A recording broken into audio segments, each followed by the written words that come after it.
In a major policy decision, US President Donald Trump has decided to send advanced Patriot missile systems to Ukraine to help it defend itself against intensifying Russian missile attacks. The decision marks a significant shift for Trump. Trump had previously expressed reluctance in continuing with large-scale military aid to Kyiv. So then the basic question is, what prompted this change of heart and this change of strategy?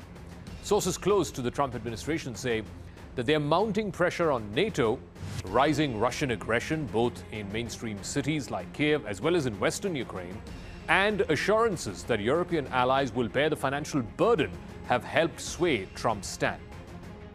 We will send them Patriots, which they desperately need, because Putin is really surprised a lot of people. He talks nice and then he bombs everybody in the evening. So there's a little bit of a problem there, and I don't like it.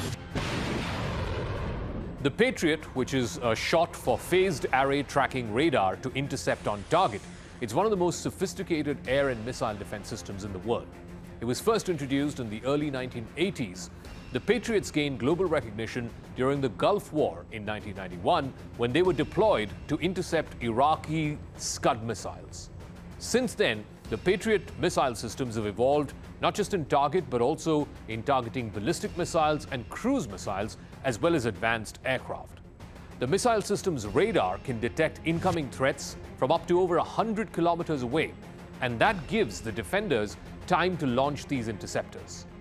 For Ukraine, which is grappling with waves and waves of Russian missile and drone strikes on its cities, the Patriots could be a game changer, particularly when it comes to protecting big cities like Kyiv as well as other critical urban infrastructure. Trump's agreement also hinges on NATO sharing the cost of sending these Patriots to Ukraine. He has claimed that Europe must pay its fair share, and he's also reportedly negotiated a deal where Poland and Germany will fund the bulk of the deployment of the Patriots and their maintenance. This allows Trump to maintain his America First fiscal narrative while at the same time still responding to the geopolitical urgency in Eastern Europe and the urgency with which Ukraine needs these missile batteries to defend itself. But all of this was boiling over for a number of weeks now.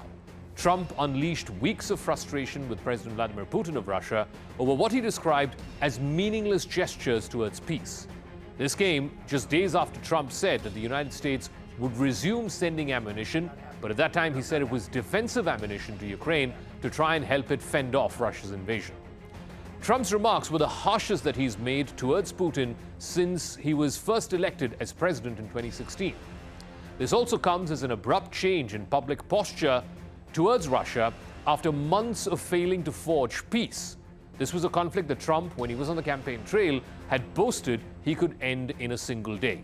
Now he's going to be close to 6 months in office, and the war is simply increasing in scope and ambit, not moving towards a ceasefire. I'm not happy with Putin. I can tell you that much right now, because he's killing a lot of people. And a lot of them are his soldiers and their soldiers, mostly. And it's now up to 7,000 a week, and I'm not happy with Putin. We get a lot of bullshit thrown at us by Putin, for you want to know the truth. He's very nice all the time, but it turns out to be meaningless.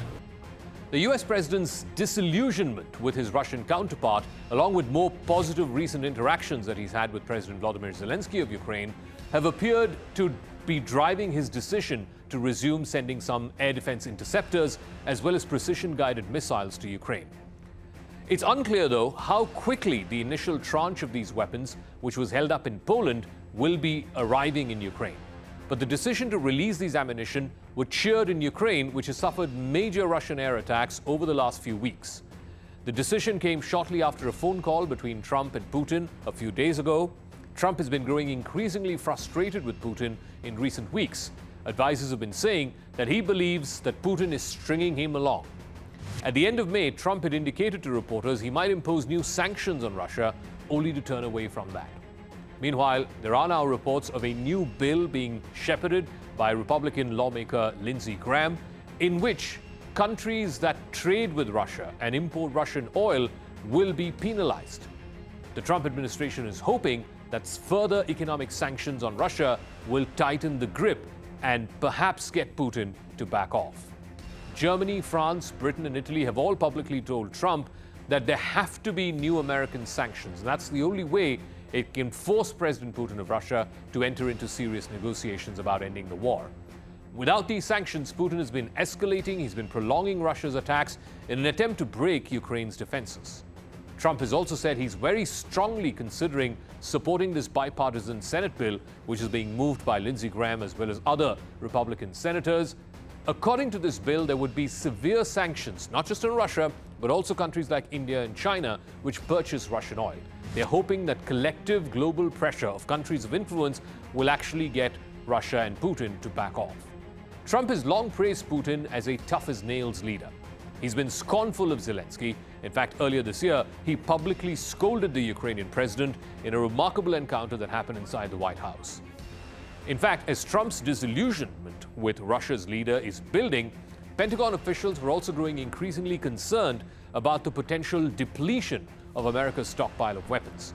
Remember, America had supplied Israel with weapons. It has also used weapons in its attacks against Iran. And there were concerns among top U.S. generals that some American bases in the Middle East could be targeted, particularly if America joined in Israel's war against Iran. In fact, over the past couple of years, the Pentagon has sent more than $60 billion of weapons and ammunition, as well as military equipment to Ukraine. But what Ukraine needs the most are these Patriot interceptor missiles. The interceptors are particularly prized because they are one of the few weapons that Ukraine can use to knock down Russia's most advanced missiles. They've been critical in Ukraine's struggling effort to hold off increasingly intense attacks from Russia.